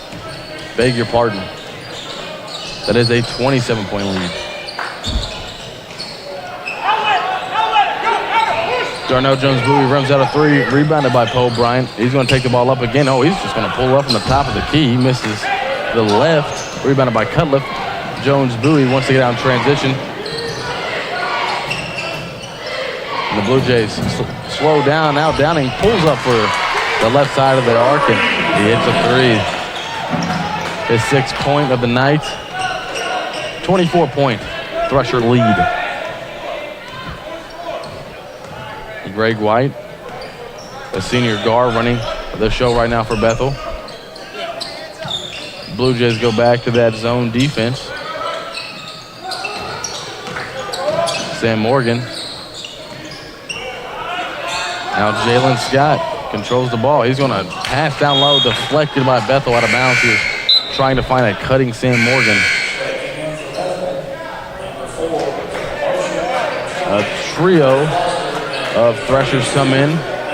Terrell Marshall and Dakota Foster come in, as well as Ahmad Fall. I'd like to see the Jays in the last 9 minutes of this contest really show some confidence on offense and just look for great shots. That is the key to success for sure. You really want to see some fight in this group with 24-point lead right now. Maybe a comeback is not in the cards, but you definitely don't want to see them give up. You want to see them fight. I mean, Bethel has just owned Tabor in all aspects of the game tonight, that's for sure. Pass was deflected in the lane. Deflected right to Jalen Scott. It was fouled and made the layup. Jalen Scott is just an animal. He can score at will. Very physical player, Jalen Scott is. It's his 13th point of the night. And he's at the free throw line now.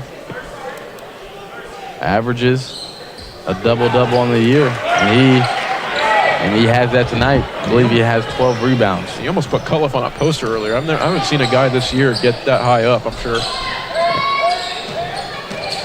A.J. Downing controlling the ball for the Blue Jays. Patty Roulette, who's had a good game. One of the rare bright spots tonight for Tabor. Downing drives, gives it to Cutliff in a crowd, and he's going to have an opportunity for a three-point play. Foul's going to be called on Sam Morgan. That's his third foul. Cutliff is looking for his 6th point of the night. It's that one. 24-point lead here with just above 8 minutes to go in the second half. Bethel might score 100 tonight, Charles.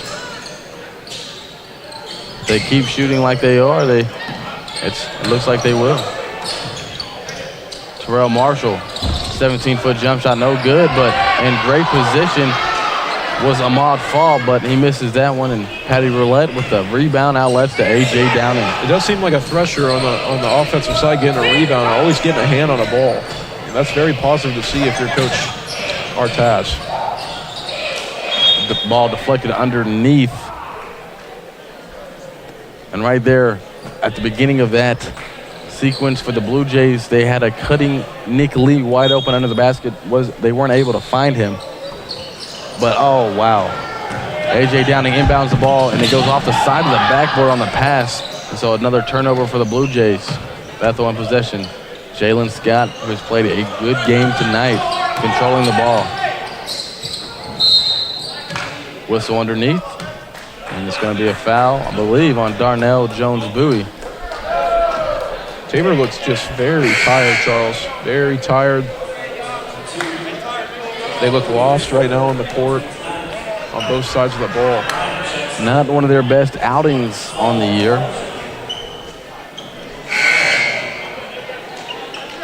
And again, this is for Coach Ratzliff and all the success that he has had throughout the year. This is a different team when it comes to experience. He's used to having guys. He's used to having guys come back and contributing. This year is a little bit different with only 2 contributors in the entire team coming back. So growing pains are expected. This is still early in the season. 1-1 from Ahmad Fall. Line drives and in there. Falling to 1-3 in conference play, though, is not something you typically hear about with Tabor. Tabor's usually always competing for conference championships. Certainly been a different story thus far for the Jays. Coach Ratzliff has done a good job building the reputation here at Tabor. He's done a great job, as a matter of fact, getting them relevant on a national level. But struggling tonight are the Blue Jays. Ricky Battles dancing his way in the lane, loses the ball. It's stolen by Jalen Scott. Dakota Foster is going to have an easy layup. Try to dunk it, wasn't able to.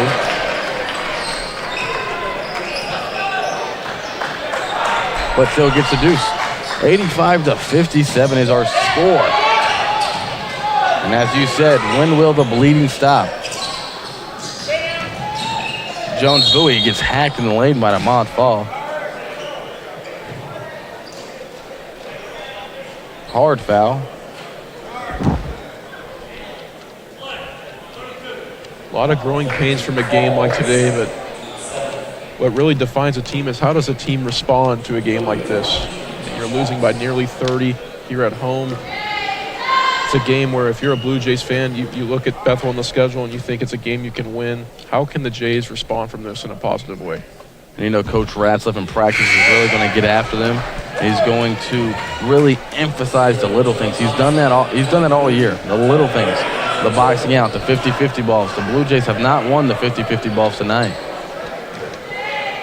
Biggest thing for the Jays tonight, I think that's got Bethel out to a 28-point lead, is just a lot of silly turnovers on the offensive side. A lot of passes they're trying to force to another player. It's just some miscues that Tabor's going to have to fix before their next contest. Absolutely, absolutely. Terrell Marshall, Blue Jays go to a man-to-man now.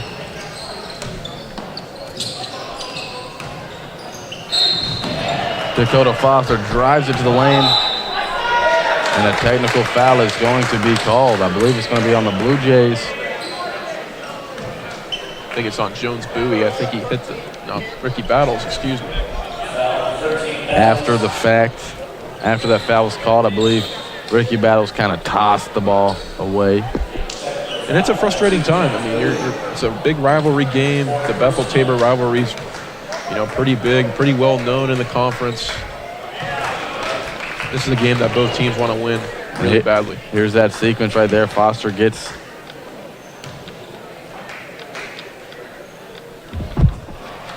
must have been something that he said because Jones Bowie was the one that tipped the ball away. But nonetheless, we have a 27-point Thresher lead.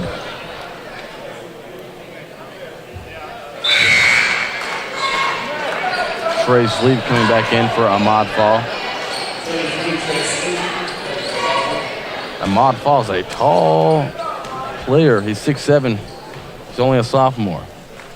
Bethel has some size. Keyshawn Wires also 6'7", so they have a couple of big bodies, and the Blue Jays really struggle with theirs in the size department.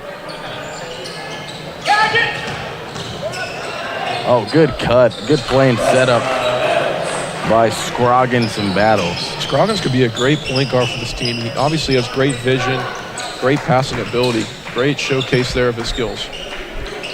Scroggins is a junior from Independence Community College. Transfer. Dakota Foster drives the lane, contested by Tyrell Thompson. And Foster catches the ball out of bounds while he's laying down, so the possession will go to the Tabor. He thought he was fouled. He's up slowly.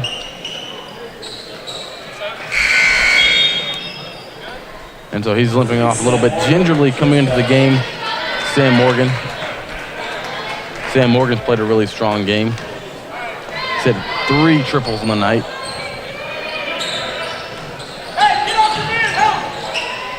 Nick Lee back into the game for the Blue Jays. Ricky Battles confidently strokes. That's 3 from the left side. It's going to be his 17th point of the night. Battles came into tonight shooting 11 for 33 from beyond the arc. Tonight he's been shooting pretty lights out from 3, I'd say. They're going to call a reach-in foul on Tez Scroggins. Says he got him on the wrist. And double bonus right now. Trey Sleep will go to the line.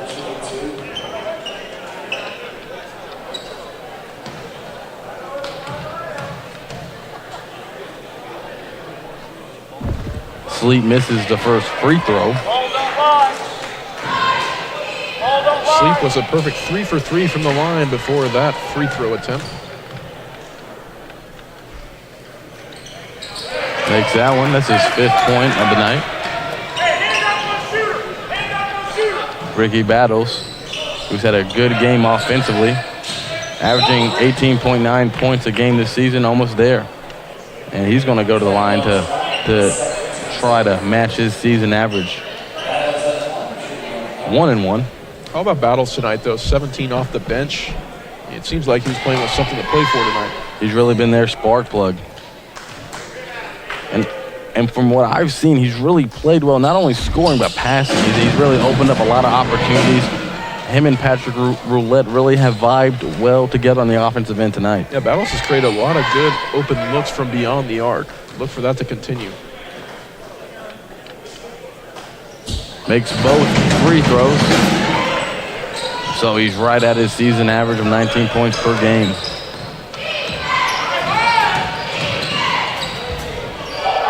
Terrell Marshall all the way to the basket, misses that. Rebounded by Nick Lee. Scroggins aggressively up the court, pulls up from 15, drains it. Scroggins' 14th point. As we mentioned earlier, he only averages 6 in the season, so he's well above his season average. Jalen Scott guarded by Ricky Battles in the lane. Scott really forcing his way down there, misses badly, out of bounds. I believe it was off of Scott. They're going to say it was. Good hustle play there by Nick Lee to battle for that rebound, tipped off of Scott. Blue Jays have possession. Scroggins. There is no wonder why Jalen Scott averages a double-double per game. I mean, he's very physical going after those rebounds. He's just a good body, an athletic body. Battles goes to Lane Berry. Good pump fake. He's going to go by himself. They're going to call a foul on Trey Sleep as he drives to the lane. I believe that's his 5th foul. So the freshman Keyshawn Wire is going to come back in because Sleep has fouled out.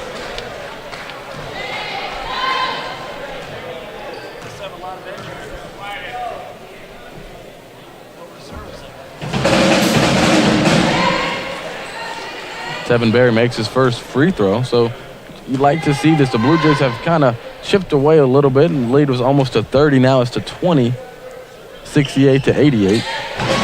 Berry makes both free throws, gives him 4 points. Not his best showing of the season. Coming back in this game is a long stretch, that's for sure, but you're certainly seeing a lot of good things from the Jays in the last few minutes. Oh, a travel's going to be called on Jalen Scott.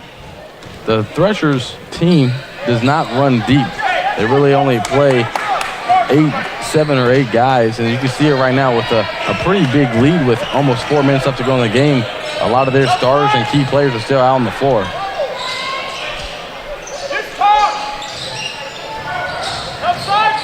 Ricky Battle drives the lane. Nick Lee, the senior, pulls up on the left side, a little bit strong. Weiler tips the ball, controlled by Bethel, Sam Morgan. Great showcase there of Battle's passing ability. Like I said earlier, making a lot of good open three-point looks for the Blue Jays. That was a great pass there, just couldn't make it. Blue Jays rebounded by Nick Lee, gives way to Ricky Battles. He's going to force it into the lane, and he is rejected rudely by Jalen Scott. The crowd certainly liked that block. Great block there by Scott. Terrell Thompson gets the inbounds pass from Scroggins and is able to finish over Scott. Nice inbounds play from Coach Ratcliffe for the Blue Jays. 88-71, 17-point games. There were 3 minutes and 17 seconds to go in the second half. Marshall all the way to the lane, forces his way, gets past Scroggins, and an easy layup.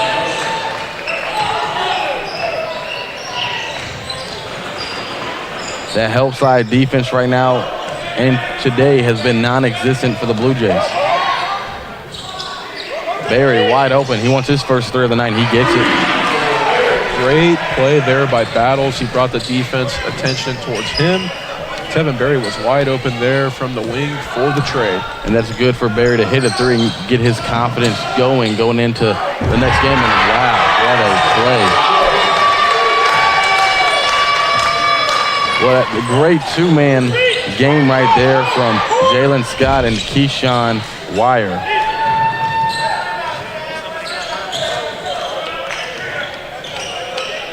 Bethel's a team that the KCAC they need to be aware of. They took York, who's undefeated in conference, to overtime and lost.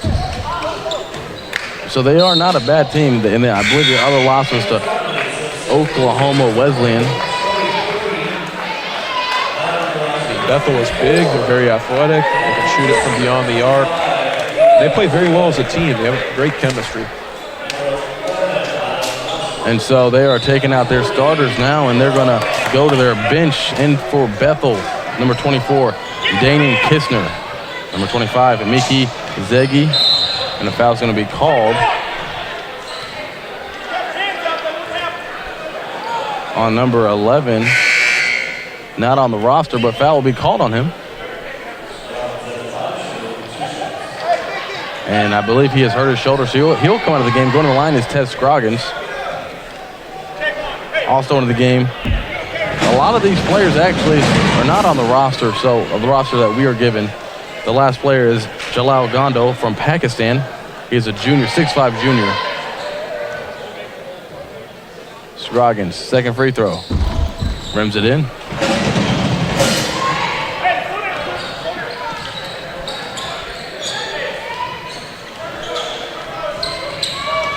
So right now the Blue Jays in their traditional man-to-man defense with the Thresher reserves on the court.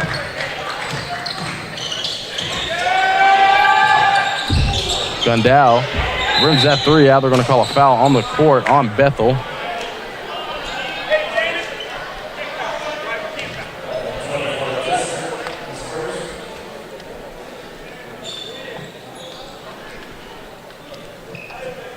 Nick Lee, the senior from Birmingham, Alabama, going to the line for an opportunity to get his first points. So you can see the Bethel fans having some fun after a pretty convincing win over the Jays, seems to be. Why not celebrate if you're a Thresher fan? Strong showing tonight.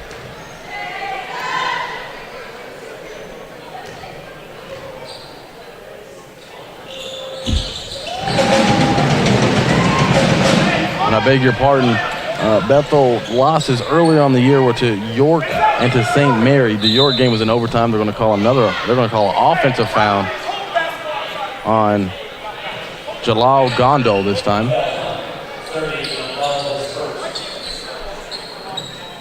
(92-78).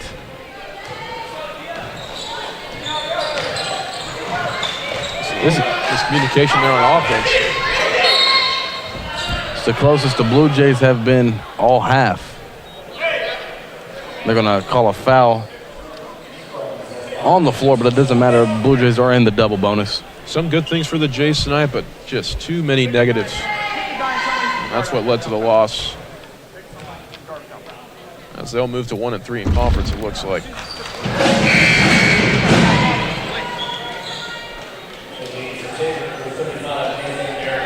As Nathan Aarons will check in, the sophomore from Newton, Kansas. 6'4", 215 pounds. Couple more coming in for the Blue Jays. Desmond Barnes, the junior from Houston, Texas. And it looks like John Dunn will check back into the game for the Jays. Blue Jays taking all of their starters out for the last 90 seconds of the second half.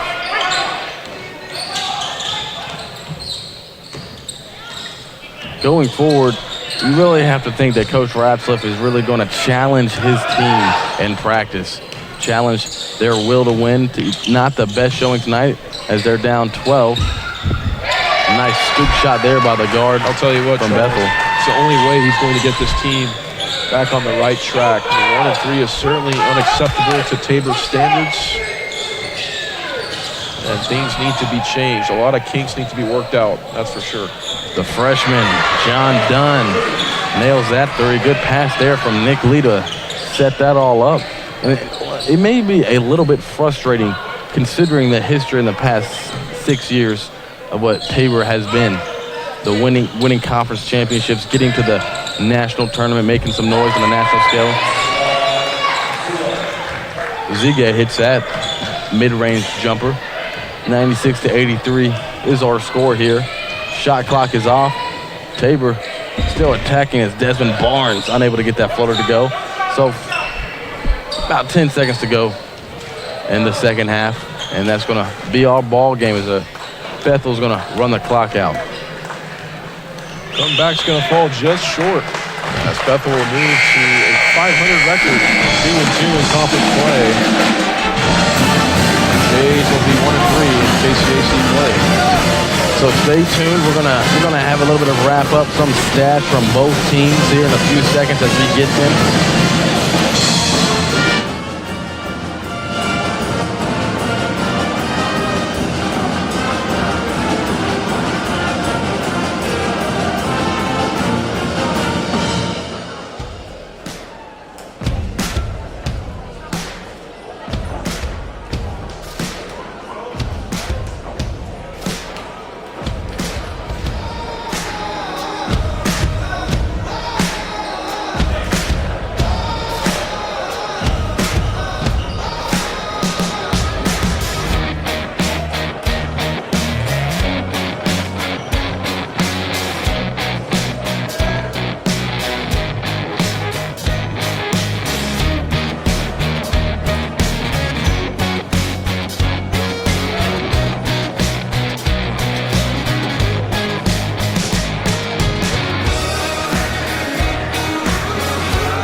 We are back, and not the showing that you wanted if you were a Tabor College Blue Jay fan, as the Blue Jays fell by a score of 96-83. So, Joe, who are some players that really stood out to you today from Tabor? From Tabor, Tez Scroggins, he played really well, I thought. He started at point guard tonight for the Jays. He had a lot of nice, great passes. He shot very well from the floor. He shot 5 for 11 from the floor, 7 for 8 from the free throw line. He had 3 assists. He should have had more, but the Jays were just a little sluggish on the offensive side of the ball. But, I mean, great display from Tez Scroggins tonight at point guard. We talked to Coach Ratzlaff before the game, and he really said that Tez Scroggins had a lot of ability and a lot of potential to be a leader on this team. He's only a junior by way of Independence Community College. And who was another player? Ricky Battles off the bench. I mean, we've seen from the games we have broadcasted, he's been a starter. He's been a very high energy guy, big scorer. But tonight he brought a lot of energy off the bench. He's scored the ball. He had 19 points, I believe, shot 70% from the floor, 3 for 4 from beyond the arc. Look for him, if he comes off the bench, to provide that spark plug for the Jays on offense. But if he's a starter, I mean, he's going to give Coach Ratzlaff that scoring ability that he always does. And he started for most of the year to this point, but Coach Ratzlaff likes him coming off the bench because he gives that spark, and also it gives him time to work on his defensive ability and playmaking on that end of the floor. Patrick Roulette, another guy tonight that really stood out. I mean, 5 for 8 from the floor, 2 for 2 from deep at 14 points.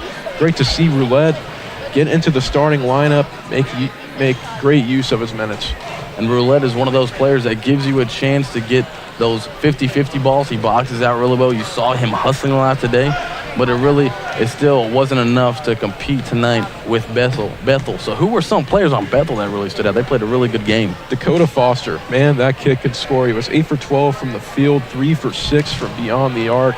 He could just score at will, Charles. I mean, he had no problem driving into the lane or shooting it from deep. I mean, Dakota Foster is a kid that defenses in the league are going to have to keep an eye on for sure. He really did most of his damage in the first half. He scored 17 in the first half, only 4 in the second, kind of eased up a little bit, shot 3 or 4 in the first half. And who was another player? Jalen Scott with a double-double tonight. He had 14 points and 13 boards. Almost had a triple-double. He had 7 assists. I mean, he's a kid that was very athletic. He almost dunked on DeAndre Cutliff. I mean, very athletic kid. Jalen Scott was very impressive tonight. And he really controlled the ball a lot as a big guy for them. And also on defense, made a lot of plays, blocking a few shots. And he's just a really good overall player for Bethel. So going forward, Blue Jays have a couple more games, big games before Christmas. What baby steps do you see them taking? Just try to push the ball in transition more. Just have better communication on the defensive side. A lot of miscues on both sides of the ball. If you're going to try to beat a good team like Bethel, or any team in the KCAC for that matter, you have to limit the miscues. And Bethel shot 57% for the game from the floor, and defensively, you don't want to see that if you're Tabor.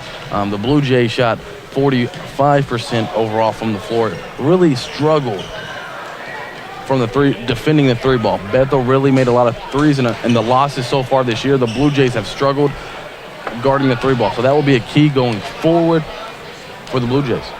Absolutely.